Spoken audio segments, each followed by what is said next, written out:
we had no public policy and engagement program.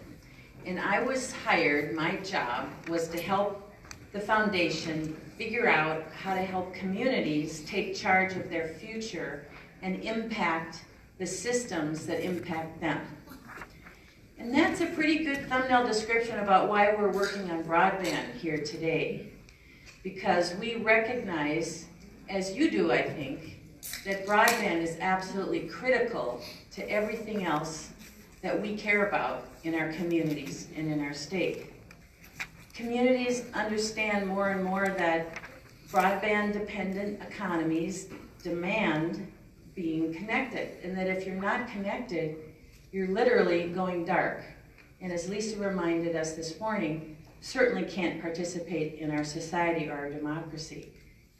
And today, more than ever, the internet is erasing distance as a factor for why people make decisions they choose about where they live and work. And people choose to live and work in places where they're connected. It's about that easy. The ambition to eliminate the gaps that we heard about this morning is a worthy ambition. It's worthy for us as Minnesotans, for who we are and what we care about. And our role, as we see it in this work, besides working directly with the communities that are here, the over 40 or so that we've worked with so far now on this work, is to help be a voice for rural and to help rural people be their own voice. I feel it's so important that people in St. Paul and Washington and county seats make decisions that are informed by the experience and the perspectives of rural people. In the absence of a voice about rural broadband at the state capitol, we began working on this, trying to help people see that broadband is an answer to most of the, or can be part of the answer to most of the challenges that we're facing as the state. And we began convening people that care about rural communities to come together and talk about what it would take for rural people to stand up and be their own broadband voice in St. Paul. And out of those conversations, step by step, has come together a vision statement to unite our aspirations for the state of Minnesota. We're going to hear more about the vision statement from our coalition partners. Vision as it was articulated in 2015 at that year's version of this conference. Anybody who in the audience was here in 2015 when we did the vision statement? Some of you were. Vision statement that this conference articulated then and that we're still driving for today says that everyone in Minnesota will be able to use convenient, affordable, world-class broadband networks that enable us to survive and thrive in our communities and across the globe. Today, the coalition continues to grow and build more and more champions to step up into leadership roles to help us carry this message to the legislature, including at the next legislative session. And I am so pleased and proud to be able to introduce and bring to you today our advocates and leadership of the Minnesota Rural Broadband Coalition, Nancy Hoffman and her colleagues, to talk about the coalition and importantly, how you can get involved, how we can work together better for better broadband for everybody in Minnesota. Nancy has been such a partner and advocate and champion. I've had the pleasure of working with her for many years. She serves on our Blandin Broadband Strategy Board and provides us overall guidance. I really appreciate her efforts at that. And all the other many leadership roles that she performs. Today she's going to talk about her role as the chairwoman of the Minnesota Rural Broadband Coalition. Please join me in welcoming her and her team.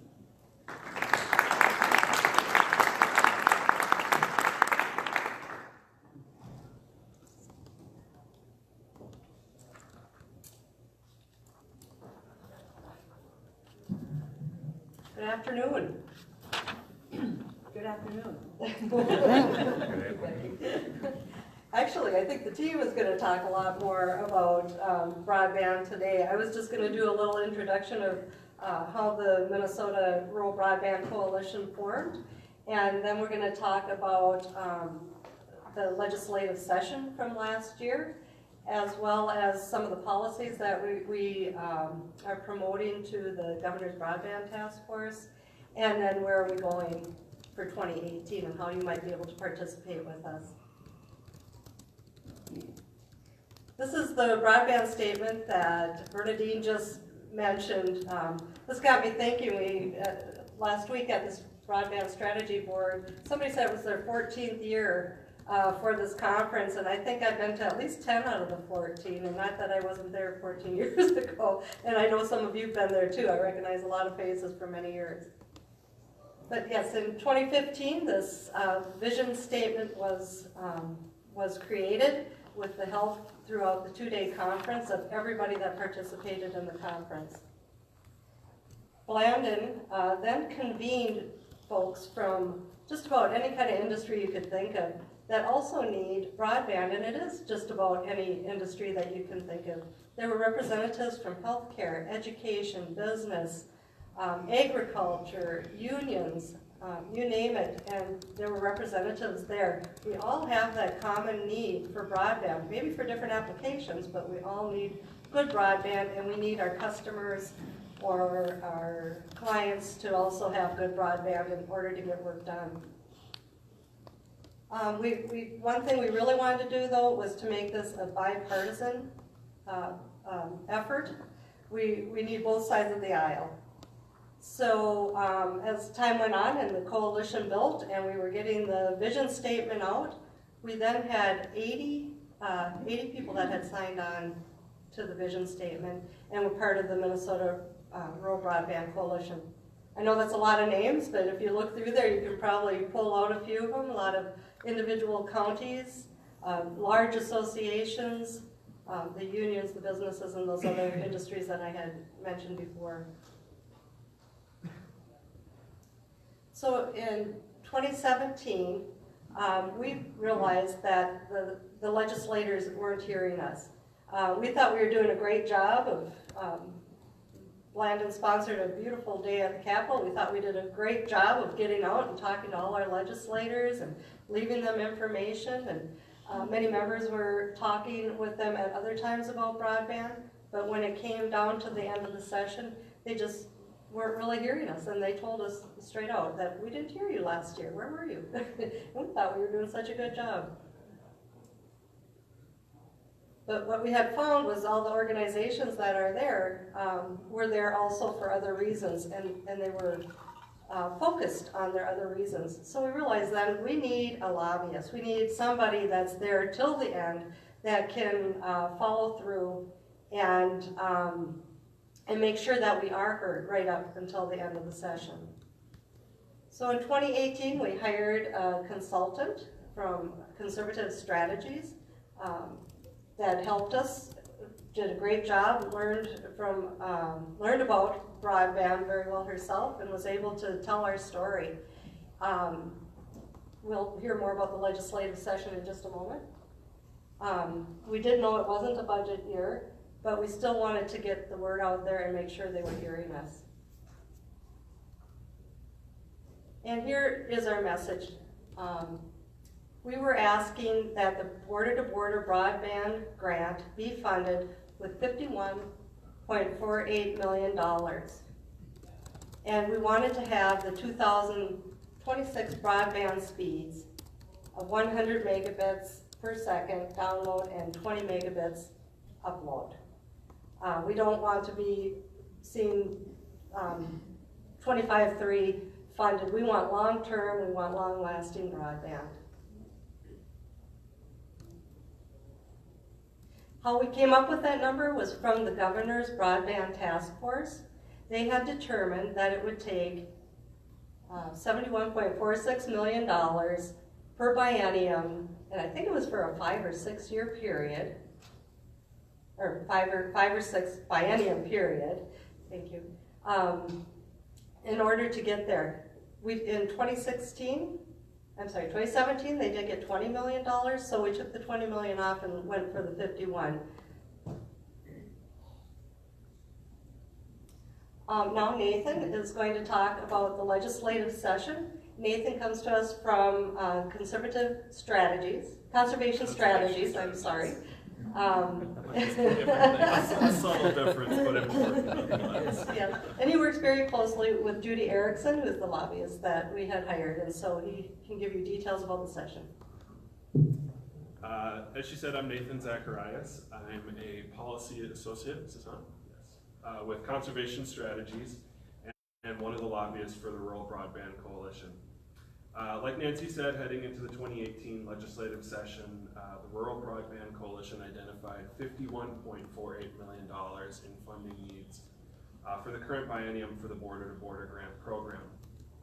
One of our primary goals, though, as a coalition was to bring broadband funding out of the partisan battles at the Capitol.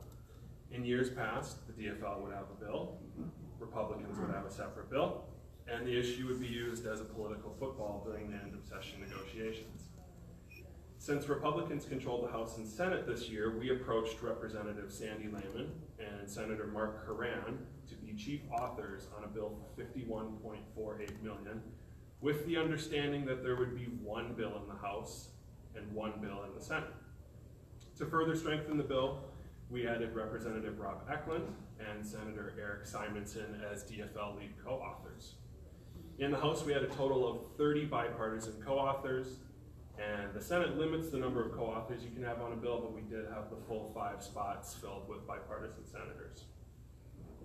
So in March, we learned that the state would only have a $329 million surplus to spend across all areas of government for the year.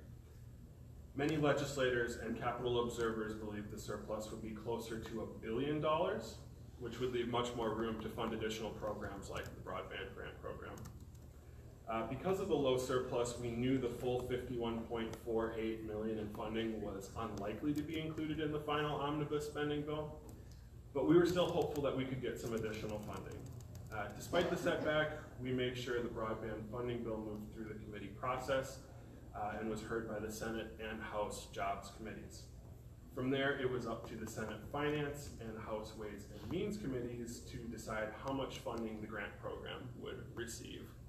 Slide, thank you. Although we had hoped for a larger number, the House and Senate agreed on $15 million for the grant program. It's worth noting that $15 million for broadband made up the entire jobs and economic development portion of the 2018 supplemental budget. There were no carve-outs for satellite providers or other policy items included. This provision was then rolled into the 990-page omnibus supplemental budget bill and passed by the House and Senate on the final day of session. However, the entire bill was then vetoed by Governor Dayton 3 days later. Since broadband funding was part of the vetoed omnibus bill, no additional funding is going to be available until legislators pass a new biennial budget in 2019. It's important to understand how crucial bipartisan support in the House, Senate, and Governor's office was to placing $15 million in the omnibus bill. In an intense partisan atmosphere, legislators are much more likely to support things that have bipartisan support. At the very least, it gives them the political cover to vote for something. And it goes without saying that the governor's veto had absolutely nothing to do with the coalition's work or broadband funding in general. Even though we didn't get the funding that we needed, there are a few things that we should be proud of from the work that we did in 2018. As Nancy said, we grew the Rural Broadband Coalition to nearly 80 organizations, including new agriculture, business, healthcare, education organizations. We reduced the partisanship of the broadband debate at the Capitol, and we positioned ourselves very well to come back next year to ask for full funding for the program. We also had a successful day on the Hill, which I know many of you were able to attend. Our Broadband Day on the Hill began with our bill authors speaking about why broadband is important to their districts and the rest of rural Minnesota. Margaret Anderson Kelleher and Dana McKenzie also gave an update on the work of the Governor's Broadband Task Force. From there, attendees held dozens of meetings with legislators to discuss specific issues and to push for inclusion of broadband funding in the final omnibus spending bill. The day culminated with a hearing in the House Jobs Committee where Representative Lehman presented the House Broadband Bill to the committee along with several testifiers.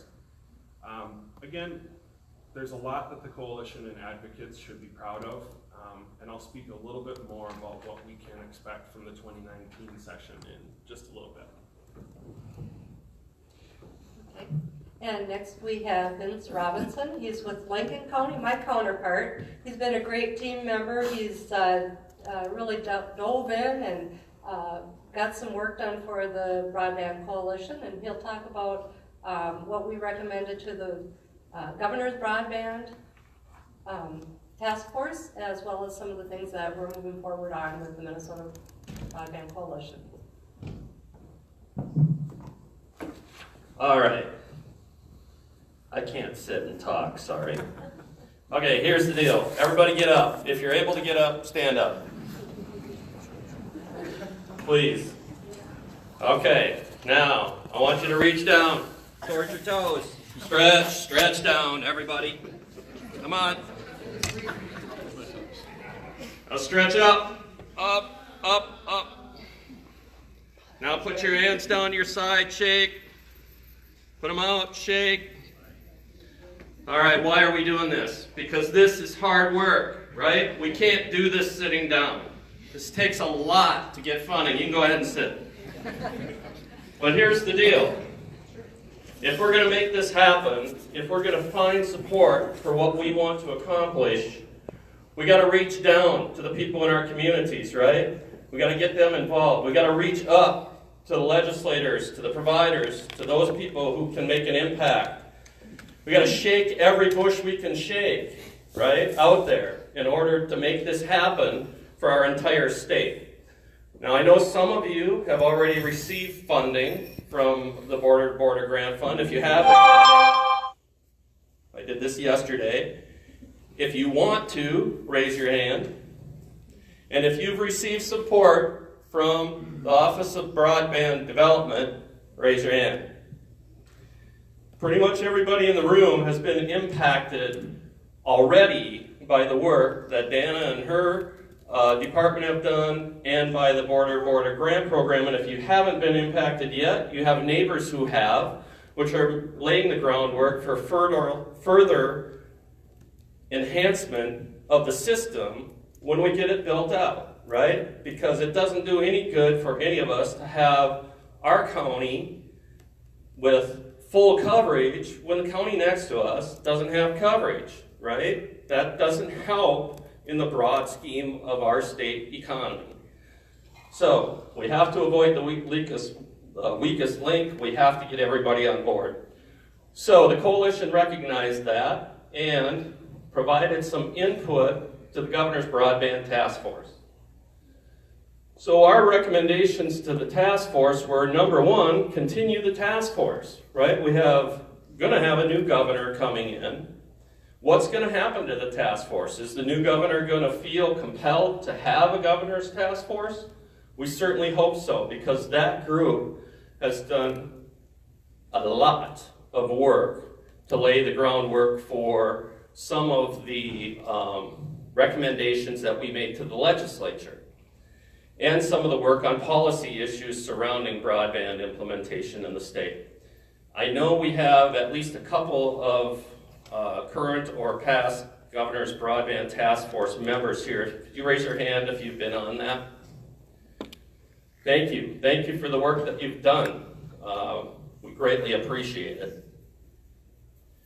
Next, of course, is fund the border to border. Our last year's ask in the bill was $50+ million. We got down to $15 million. What's our ask going to be this year? How many people think we should be at least $50 million? How many think we should be above $50 million? Right. If those idiots over in Indiana can get $100 million, we should be able to get at least that, right? I'd say that just because they're awful good people over there. But there are state legislators who are recognizing the importance of this issue. Not just from a, gee, it's nice to watch movies, but baseline economic impact. Without it, we will continue to decline in our rural areas. We have to get this done for the good of the state, not just to watch movies, but to do commerce, to do everything that we need to do with life, medicine, education, all those things that are important to us. So we need to fund the border-to-border grant fund. Not only do we need to fund it, but we have got to figure out a way where we don't have to fight this fight every year at the legislature. First of all, it's very counterproductive for our communities who have to do feasibility studies in order to apply for this fund. So we go out, we do $1,000 per county to do it, and then you don't know if there's going to be funding available to even utilize the feasibility study. And if there's not funding available, it's going to sit on your shelf for 2, maybe 3 years. And by the time you're ready to reapply, now you have to redo your feasibility study. Okay? It's just counterproductive. You can't make plans. You can't talk to providers and get in their queue when they don't even know if you're going to have funds available for you to do the project that you're talking to them about. Somehow we have got to get longer-term funding. Whether that's 10 years at a level amount or a declining amount, whatever it is, we have to have a plan long-term. We have to continue to support the Office of Broadband Development. They are our link. The resources that they provide are invaluable to those of us in the local arena that are working on these issues. The maps alone are valuable when we go to talk to legislators. So when you go and talk to a legislator and you say, you see this? You're red. That's not good. Okay? That means something. It means something at a township level when they broke it down by township, because there are sectors of certain counties that when you only look at a county map, it distorts the full picture of what's actually happening. So very grateful for the county or the township map that they came up with as well. So we have to continue to support this office and the work that they do. Not only that, who else would implement the grant program, right? We need to maintain our commitment to the state speed goals. 100 by 20 is not insurmountable. It's not pie in the sky. It's not that tough to achieve with today's technologies. I would love to see that as a gigabit, okay? That's where it should be as in today's technology. That's where it should be. It's feasible, it's there. Let's go for the 100 and let's not back down from that. Talked a little bit about the mapping. One of the things that isn't always clear is coverage based on type of technology. So while we look at the map and say who's got access to the speed goals as identified in whatever particular map, it doesn't say what kind of technology is supporting that. And while that may not be as important in some arenas, it's extremely important in other arenas. Because we know that certain technologies will provide for today's needs, but not necessarily tomorrow's needs. So having more comprehensive maps that break it down a little bit further can be important for us as well. Modify the challenge process. Have any of you had problems with the challenge process in your applications? Does everybody understand the challenge process? Anybody who does not understand the challenge process?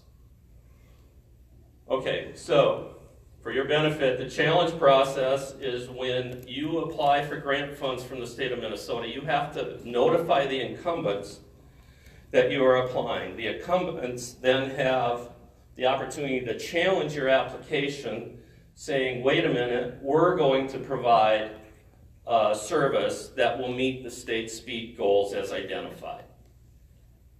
However, they don't have to necessarily say when they're going to provide that service, how affordable that service is going to be, and there's no clawback provisions if they, down the road, don't provide that service. It is a policy issue that is difficult. Okay? trying to come up with a policy for that particular challenge process is not easy. And we would certainly like to hear any input from any of you as to types of language that could strengthen that challenge process policy. So talk to any of us, let us know, or if you're willing to say something now, don't hesitate to speak up. This is a very important issue when it comes to who has the right to provide service in a geographic area. Remove or increase the cap on projects. So right now the cap is $5 million. We're seeing multiple entities wanting to go together. Maybe it's a multi-county group or multiple communities where it may take more than $5 million of match funds from the state in order to make it a feasible project for the local communities and the provider. So increasing that $5 million to a little bit higher number would help promote some of those more geographic, comprehensive application processes. Not only that, the 50% match cap is not enough for certain remote areas. So in order to be feasible within the county where I'm at, it was more of a 75% requirement from the provider before they would participate in the project. So we're looking at $8.5 million project and $6 million of that having to be wrought from local resources, of which we hope that the state will come in with some funding to help us with that. But suffice it to say, when I get to some of our rural, remote areas, if we want everybody to participate, we may have to have more than 50% for some of those geographic areas. And then we want to evaluate new broadband solutions, and this was our recommendation to the task force, is to look at other technologies, look at other ways of doing this, be open-minded, not just stuck on one technology or one system or one way of doing it, but to look and be creative. We don't know what that means, because obviously creation, is a step process. So that's kind of where we're at with our recommendations. Is there any comments or questions about that? Yes? I have one question. I know the broadband grant program is older than the challenge process. I think for at least 2 cycles, there were no challenges. What about the policy option of just getting rid of the challenge process and going to where we had it before? What would be the downside of that? I see no downside to it, but I'm not an incumbent provider. And that's really where the issue came in, is that incumbent providers were able to convince legislators that they needed more time to implement the plans that they were talking about wanting to implement. And that then they would have stranded resources that would be an economic burden for them, okay? I don't like it because I don't have an incumbent provider that's willing to do what we want to have done within portions of our county. And I think other people are in the same situation. They were able to get that put in there. We're trying to deal with it now. Ideally, I think there was a whole bunch of people in this room that if that would go away, we would all be very happy. But we have to work and see if we can make that happen. So, good question. Yes? Hasn't there been enough downfall from the incumbents over the last couple of years to prove that this is not working? Because I can probably list 5 situations where they said that they were going to do something and nothing happened. Now we're sitting 2, 3+ years later, still waiting for that to happen, and the counties, townships, whatever it may be, had high hopes. Now they ended up losing their grant dollars or whatever it was due to the incumbents. I couldn't agree more. Come to the legislature and tell them that.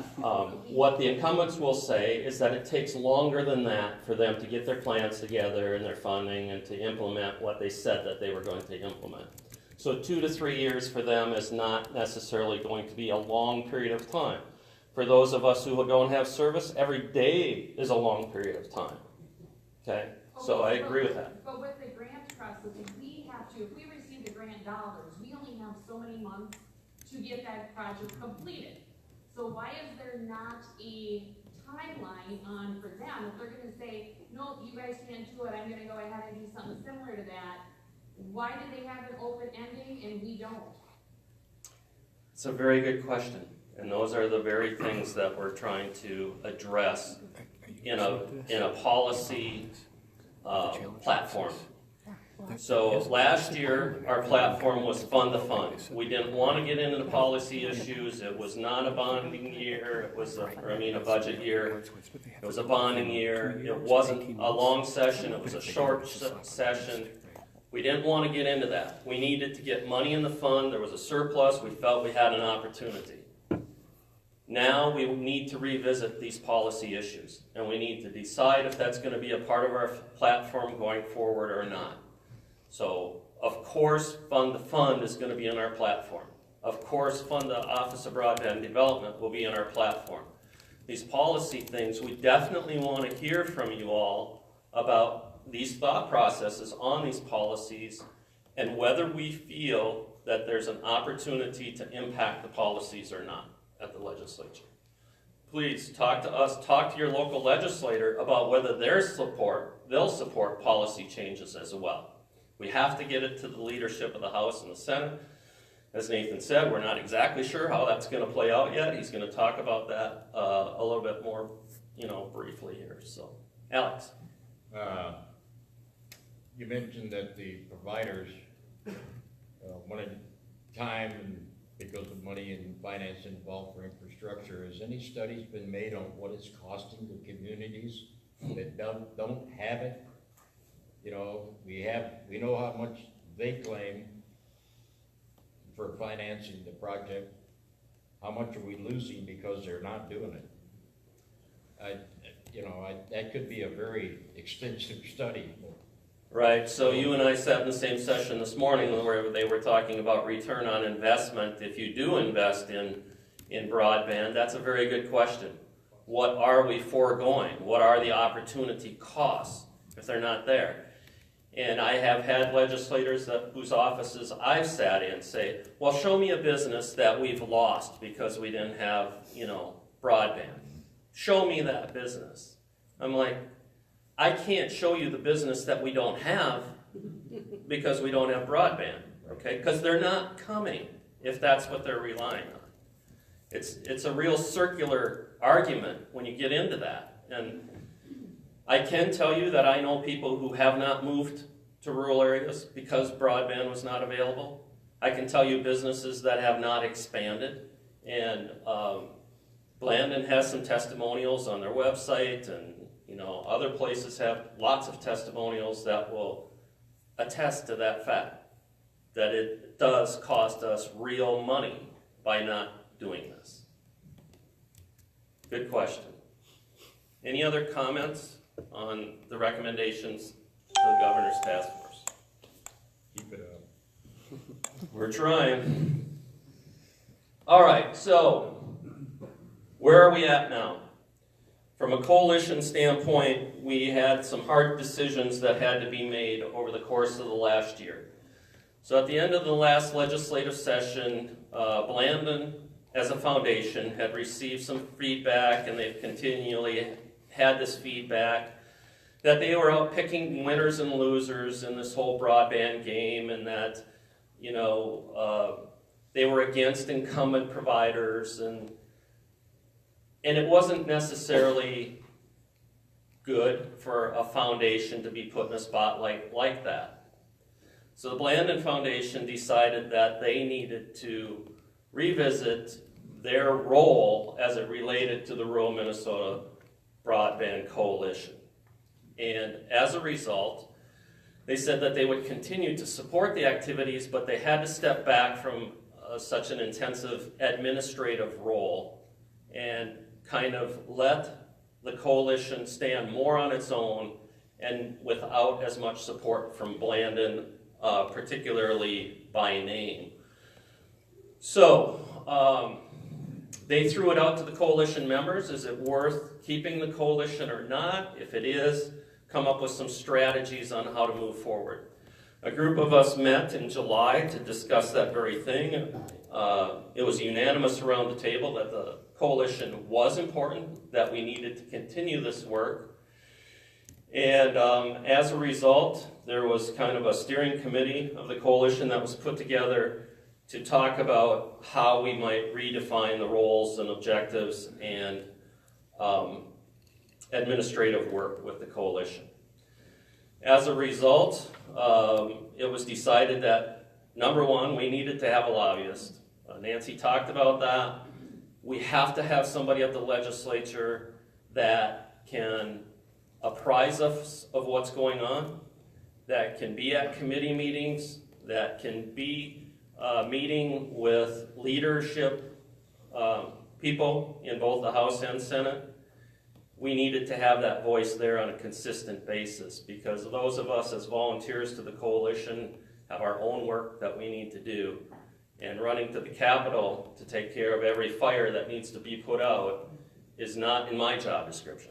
So, with that said, we did decide that we needed to move forward with that part of it. In addition, Blandon said that they could no longer do the administrative work associated with the coalition.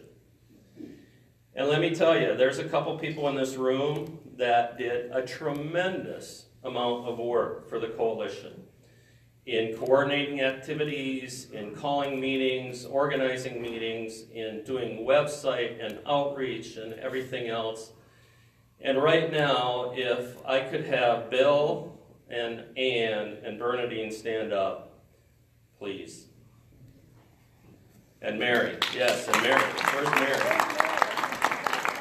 Mary's outside. Yeah. These four people really, did so much work behind the scenes that I'm not even aware that they have done. They created a website that has resources that I would really encourage all of you to go and look at, whether you have broadband in your community and are trying to find ways to further utilize it, or whether you're trying to get broadband to all your communities. Go to that website and look at some of the information that was there. Ann and Mary did a tremendous amount of work in populating studies and other things that we've been fortunate enough to carry forward the links to. Ann actually owned the website and was kind enough to let us have that. She created it, she owned it, and she let us have it. And we're deeply grateful for that, Ann. Thank you. Blandon Foundation has been a huge supporter of these activities for years. They want to continue to be supporters, so they are going to continue with some funding. We did then look for administrative alternatives, and happened to be that some of us work with the Minnesota Association of Professional County Economic Developers, which is a mouthful. But we have a relationship with the Association of Minnesota Counties, AMC, to do some administrative work for that group. And we all looked at each other and said, well, why couldn't they do the same kind of thing for the Broadband Coalition? Broadband is, absolutely one of AMC's big issues as well. So we went and talked with AMC. They were more than happy to participate with us, so we have entered into a contract with them to do administrative support, manage the website, do outreach activities, and just keep us kind of coalesced a little bit as a coalition. So thankful to them for stepping forward. We did reach out again to Conservation Strategies, and they agreed to provide us with a proposal. The proposal we have from last year was pretty much a session proposal, right? So we engaged them for the session. Well, that was all fine and dandy, but when the session was over, we no longer had them as a, on-board partner. They did do some work for us beyond the contract. They attended some task force sessions, governor's task force sessions, and talked about some of the findings and some of the legislative activities.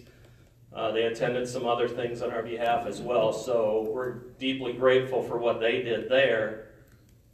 But in order to have expectations of them, we all felt that it was better to probably go on a little bit longer term contract. So the contract we have now starts November 1st and runs through the end of next October. And at that time, throughout the summer, next summer, we'll reevaluate what our needs are for lobbyists moving forward into the 2020 session, but at least we have a partner on board this year. So that's kind of where the coalition's at. We did assign some committees, so we have an executive/administrative committee that deals with contracts and point person for some of these administrative functions. We have a marketing committee that will deal with some of the Facebook outreach and website stuff and those activities. We have a legislative committee, which Nancy, I think, is chairing, that will be putting together our platform. So they have a lot of work to do in the next couple months to get us ready for session.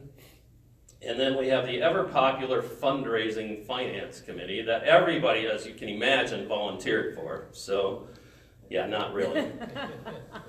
Bill was left standing alone at the back of the room saying, well, I'll help. And so, but we don't do the rest of our work without money. And at this point in time, I'm going to turn this back over to Becky, unless you have some questions on the structure of the coalition at this time. And Becky is going to talk to you about the opportunities that you can have to participate with us in funding. Or wait, probably... Am I doing the preview first? All right. I don't know. What's the next slide? The preview. Okay. I'm sorry, Nathan is going to talk to us about the legislative preview for 2019. Then we'll try and get money out of you. Yes, sir. Thank you, Vince.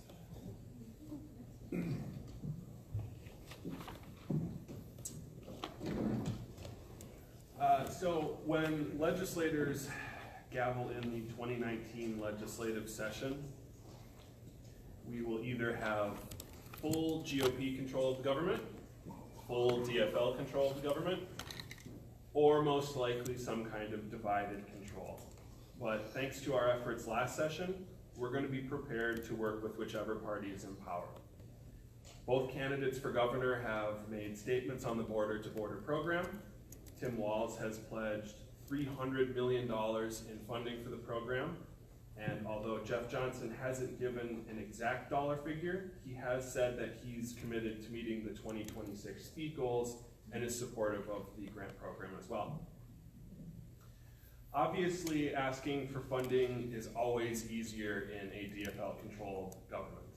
The current House GOP caucus is very conservative, and an influential House GOP member strongly opposes the program, which makes things more challenging. However, the Senate remains exceedingly supportive of the grant program within both the GOP and DFL caucuses. And since all senators except for one are going to be returning next session, we can really rely on the Senate for its support and leadership. Since 2019 is a budget year, we will be asking legislators for full base funding instead of the yearly funding structure that's currently in place. But for now, we're basically in a holding pattern to wait and see how the elections turn out before we can start formulating a full legislative strategy for the year. That's all I have. All right, I wanted to introduce Becky. Many of you might recognize her name, Becky Laurie. She was a past state legislator. Senator Laurie? Senator. 6 years in the House and 10 in the Senate. Okay. Great experience and always a great advocate for broadband. She also owns a very good business in Bruno in Pine County. And it's a very broadband intensive business, and how she does it, I don't know. I get to work with her on a regional economic development group, and her and I are the broadband, the ones that keep pushing for that. And she is just the absolute biggest cheerleader for broadband that I know, so happy to introduce Becky.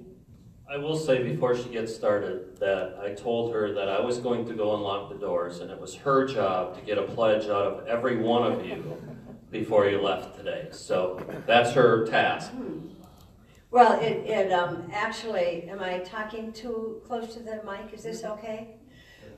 That makes me think of something that my husband said when I was first thinking of running for the legislature. He said, "Oh my God, Becky, you would be really good there because you beg so well." So I'm begging, all right? I'm begging, and in his memory, would you all contribute, that would be really great. I will tell you also, I've been lobbying at the legislature. When I gave up my Senate seat to run for governor in 2006, my son Tony became the new improved model from that Senate district, and I did not lobby, ever since 2006, because I thought, think about it, a son does not need the mother who did the job before him hanging around, right? Wouldn't you agree with that? But this issue is so important that I did return to lobby, and so that was really fun. So you can all become members. So Bill, I have this jotted thing. I remember, did you say $60 for $60 million? Didn't you say that one time as a fundraising sort of motto, but we decided $60 maybe wasn't enough? Was that you that said that? I don't recall that one. 60 million would be good, but here are your options to become a member. Now, my company is a $500 member, which means I can hang around even more. And no matter what level you join at, you get your name on the list. And it's so much fun. Every time the new list comes out, I look right away for Nemadji Research Corporation, and there it is. So to become a governing member, you contribute $500 or more. You can always do more. Right, Bernadine? You can always do more. And then you get to guide coalition activities to whatever level you wish to do so. The next is a sponsoring member, and that's any kind of amount of money from $100 to $499. And again, you're recognized on all materials, and you're invited to come to the events. Then we want everybody who cares about this but doesn't have enough money to support. I mean, this is a passionate thing, and a lot of people need it who don't have enough money to contribute, and so they can still be a supporter, listed as a supporter, invited to the events, and that is just with the energy and the passion coming along to help this thing move forward. So those are the 3 levels to join, and I really do beg you to join. Several people here have said how nonpartisan this is. It is so much fun in this day and age. Is Lisa still here?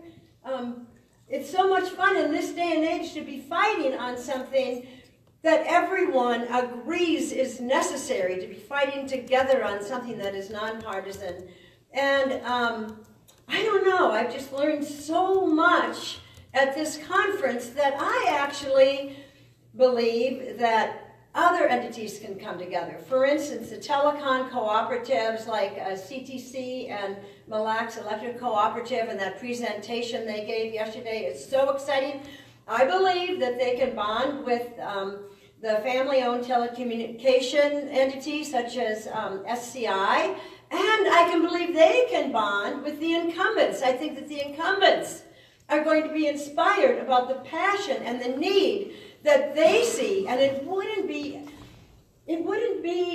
impossible, and wouldn't it be exciting if they started making recommendations about the challenge program, and we became one state working together and nobody lobbying against the bill, and that's how we get to that end. So you can talk to everybody, tell them stories, Tell them stories, because it's everybody coming together. I just want to tell you that I know of a business that could be lost without broadband. Now, I live on a farm in northern Pine County, and just 3 miles down the road from me on Highway 23, going from Banning State Park to Duluth, is a little store called Duquette General Store. Do you know how lucky we are to have that little general store there? It prevents us from becoming a food island, but we could lose them. Their clients in the summertime are clients that come from the resort and camping areas right around. In the wintertime, their clients are snowmobilers who are on the snowmobile trails in the Nemadji Forest. And what does everybody use to pay with today? What does everybody use? The credit card. It's just a small store. Everybody uses a credit card, and they are losing business because people aren't used to standing in line waiting for the credit cards to go through. They'll have 8 people in a line, and the last 2 set their selections down and leave the store because it just moves too slowly. So that's a business that could be lost, and they don't have. They need the public support for this kind of broadband because they're not they're not making the kind of profits that make them go to an out-of-pocket, total out-of-pocket solution for that. So tell stories that can inspire. And if you forget all the facts of this, I mean, aren't all the facts just, look at my pages of notes and notes and notes, everything you have taught me during these 2 days so I don't screw up and say something wrong, you know? And if you can't remember a fact, tell a story. So anyway, I think we did have forms to sign up at the table. Are they still there? They're gone. Are they all gone? Oh, bravo, they're all gone. But guess what? You can go to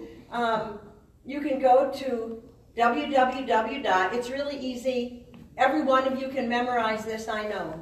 www.MNBroadbandcoalition.com.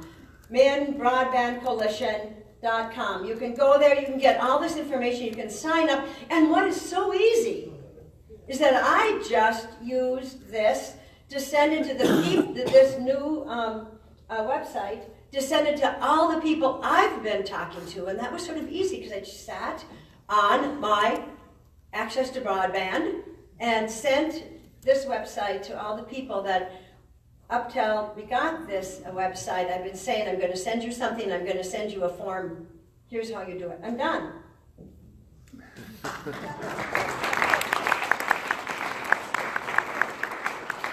So did it work? Did you all sign up? Because we can't leave till you do, so. But seriously, do you have any questions about the coalition, our work, or where we're going? And Bill said we're done, so thank you. See us afterwards if you do have questions.